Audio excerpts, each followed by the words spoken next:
deliberately targeted at children having the time of their lives. Well, the Prime Minister, when she gets back here later, is expected to have some more phone calls with international leaders, particularly more of those that she's going to be meeting in the summit over the next few days. International terrorism, we are told, is big on the agenda for those summits. There is no word yet on how long the election campaigning at a national level will be suspended for, but I think all the signs are that it's going to be for a few days yet, because there's still an awful lot happening in terms of government activity. The Prime Minister's talks, not just at Cobra meetings, but also with intelligence chiefs and indeed people in Manchester. She was talking earlier today about the necessary finances to deal with it. This afternoon, since we've been here, actually Philip Hammond, the Chancellor, has gone in the front doors of number 10. It may well be that there's some extra money being found for counter-terrorism measures, although of course we are in the middle of an election campaign, so that would be unusual. But the PM's coming back here this evening, another Cobra meeting, and I'm told it's quite likely there'll be another one tomorrow as well. OK, John, for now, thanks very much indeed. Well, few Prime Ministers have spent as long as Theresa May has spent at the Home Office, and not just a long time at the Home Office, but when absolutely at top of her inbox would have been counter-terrorism activities and signing off all manner of orders and extradition requests and the full panoply of running the Home Office during a period in which Britain faced the threat of Islamist terrorism. This is what she had to say a little earlier on before she left London for Manchester. Our thoughts and prayers are with the victims and the families and friends of all those affected. It is now beyond doubt that the people of Manchester and of this country have fallen victim to a callous terrorist attack, an attack that targeted some of the youngest people in our society with cold calculation. This was among the worst terrorist incidents we have ever experienced in the United Kingdom. And although it is not the first time Manchester has suffered in this way, it is the worst attack the city has experienced, and the worst ever to hit the north of England. The police and security services are working at speed to establish the complete picture, but I want to tell you what I can at this stage. At 10:33 last night, the police were called to reports of an explosion at Manchester Arena in Manchester city centre near Victoria train station. We now know that a single terrorist detonated his improvised explosive device near one of the exits of the venue, deliberately choosing the time and place to cause maximum carnage and to kill and injure indiscriminately. The explosion coincided with the conclusion of a pop concert, which was attended by many young families and groups of children. All acts of terrorism are cowardly attacks on innocent people, but this attack stands out for its appalling, sickening cowardice, deliberately targeting innocent, defenseless children and young people who should have been enjoying one of the most memorable nights of their lives. As things stand, I can tell you that in addition to the attacker, 22 people have died and 59 people have been injured. We struggle to comprehend the warped and twisted mind that sees a room packed with young children not as a scene to cherish, but as an opportunity for carnage. But we can continue to resolve to thwart such attacks in future, to take on and defeat the ideology that often fuels this violence, and if there turn out to be others responsible for this attack, to seek them out and bring them to justice. The police and security services believe that the attack was carried out by one man, but they now need to know whether he was acting alone or as part of a wider group. It will take some time to establish these facts, and the investigation will continue. The police and security services will be given all the resources they need to complete that task. The police and security services believe they know the identity of the perpetrator, but at this stage of their investigations, we cannot confirm his name. The police and emergency services have, as always, acted with great courage, and on behalf of the country, I want to express our gratitude to them. They acted in accordance with the plans they have in place and the exercises they conduct to test those plans, and they performed with the utmost professionalism.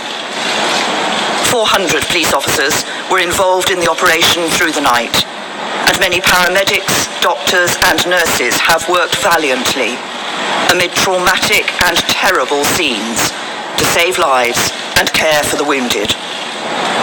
Significant resources have been deployed to the police investigation, and there continue to be visible patrols around Manchester, which include the deployment of armed officers. We know that many friends and relatives of people caught up in the attack are still trying to find out what has happened to their children, brothers and sisters, parents and loved ones. So please, think of those people who are experiencing unimaginable worry, and if you have any information at all relating to the attack, please contact Greater Manchester Police. The threat level remains at severe. That means that a terrorist attack remains highly likely. But the Independent Joint Terrorism Analysis Centre, which sets the threat level on the basis of the intelligence available to them, will continue to assess this throughout today and in the days ahead. At terrible moments like these, it is customary for leaders, politicians and others to condemn the perpetrators and declare that the terrorists will not win. But the fact that we have been here before, and the fact that we need to say this again, does not make it any less true.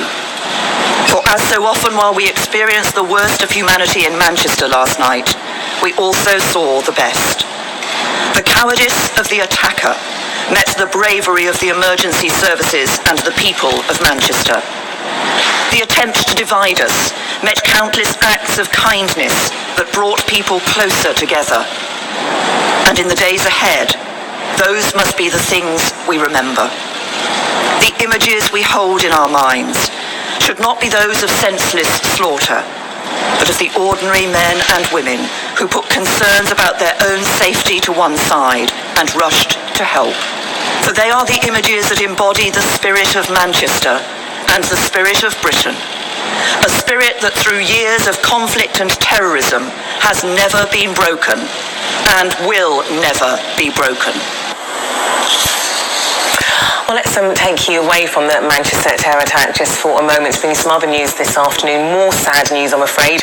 The actor Sir Roger Moore, best known for playing James Bond, has died aged 89 after a brave and short battle with cancer. Sir Roger. So now we see that Britain is involved in this, and it's going to be interesting to see how the royal family starts to get involved and act, which I'm sure they've already been involved in all of this, trying to figure out what to do and targeting our the children. It's an invite. And I'm sure the United Nations is going to sit down, but we have Trump is in Jerusalem visiting the Holy Sepulchre, Western Wall. Netanyahu and Abbas of Palestinians brokering peace in the Middle East. The 2-day visit there will include private meetings with Israeli Prime Minister Netanyahu and Palestinian Authority President Abbas, a wreath laying at the Holocaust Memorial Yad Vashem, and a visit to the Western Wall in Jerusalem.